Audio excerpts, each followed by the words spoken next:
अगला क्वेश्चन करते हैं। क्वेश्चन क्या बोल रहा है? इन अ YDAC experiment, the distance between the slit is 0.1 centimeter and the screen is placed at 50 centimeter from the slit plane. When one slit is covered with a transparent sheet having the thickness T and the refractive index 1.5, the central fringe shifts by 0.2 centimeter. तो अपन को बताना है कि T की value क्या होगी centimetre में। तो नॉर्मल YDC का सेटअप कुछ ऐसा होता है, ठीक है।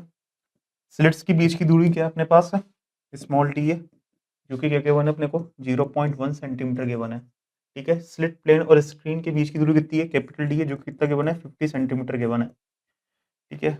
मैंने सपोज इट स्लिट के आगे ना एक ट्रांसपेरेंट शीट प्लेस कर दी है, उसकी जो थिकनेस है अपने पास है वो कितनी है, टी है, और इसका जो रिफ्रैक्टिव इंडेक्स है अपने पास कितना है 1.5 है।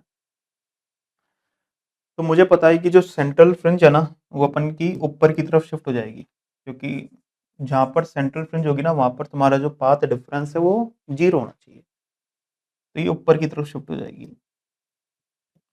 तो एक रे मैं ये वाली ले रहा हूँ, एक रे मैं ये वाली ले रहा हूँ, इसको मैं रे 1 बोल रहा हूँ, इसको मैं रे 2 बोल रहा हूँ। तो यहाँ पर जो मेरा ऑप्टिकल पाथ डिफरेंस है ना वो 0 होना चाहिए। और ये कितना ऊपर शिफ्ट हो रहा है, ये अपन का जो शिफ्ट हो रहा है ना ऊपर, वो बेसिकली हो रहा है 0.2 सेंटीमीटर, ठीक है भाई। अब तुम देखो इधर, इसको मैं स्लिट S1 बोल देता हूँ, इसको मैं स्लिट S2 बोल देता हूँ, और इस वाले पॉइंट को मैं पॉइंट P बोल देता हूँ। तो रे 1 का ऑप्टिकल पाथ लेंथ कितना होगा, optical path length of ray 1, तो मेरे हिसाब से ये हो जाएगा S1P minus T into 1 plus mu T. भाई एयर में कितना चल रही है, ये S1P माइनस टी चल रही है, ठीक है, इसलिए मैंने इंटू 1 करा है। और इस शीट में कितना चल रही है, टी चल रही है, और इसलिए मैंने इंटू म्यू करा है, क्योंकि ये शीट में चल रही है ना, जिसका रिफ्लेक्टिव इंडेक्स कितना है 1.5 है, म्यू की वैल्यू कितनी है 1.5 है। और optical path length of ray 2 की हो जाएगी, तो ये तो केवल एयर में चल रही है, कितना चल रही है एयर में S2P, तो S2P इंटू 1। तो तुम देखो इधर, डेल्टा एक्स तो मेरा 0 होना चाहिए ना सेंट्रल फ्रिंज पर, तो मतलब ऑप्टिकल पाथ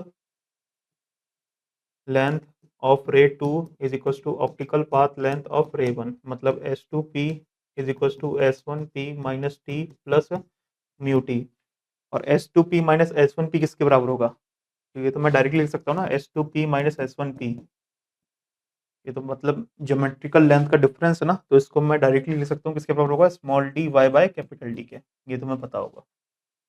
तो ये अपना बराबर आ रहा है basically small D Y by capital D, किसके बराबर आ रही है S2P माइनस S1P, और एक किसके बराबर हो जाएगा फिर म्यू टी माइनस टी के, मतलब म्यू माइनस 1 इंटू टी के। तो बस टी की वैल्यू निकालनी है तो निकाल लेते हैं। तो small D Y by capital T is equal to mu minus 1 into T. Small D का वैल्यू कितना था अपने पास 0.1 सेंटीमीटर, कैपिटल डी कितना था 50 सेंटीमीटर, तो 0.1 अपॉन 50 इंटू वाई का वैल्यू कितना अपने पास, मतलब ये कितना ऊपर शिफ्ट हुआ है 0.2 centimetre, is equal to mu का वैल्यू 1.5 था, तो 1.5 माइनस 1 0.5 हो गया इंटू टी। यहाँ पर सब चीज़ सेंटीमीटर में, ठीक है, तो टी का वैल्यू भी सेंटीमीटर में निकलेगा। तो सॉल्व करके देख लेना टी का वैल्यू कितना आएगा अपने पास, टी का वैल्यू अपने पास आना चाहिए बेसिकली 8 इंटू 10 की पावर माइनस 4 सेंटीमीटर। तो आंसर हो गया अपने पास ऑप्शन 1।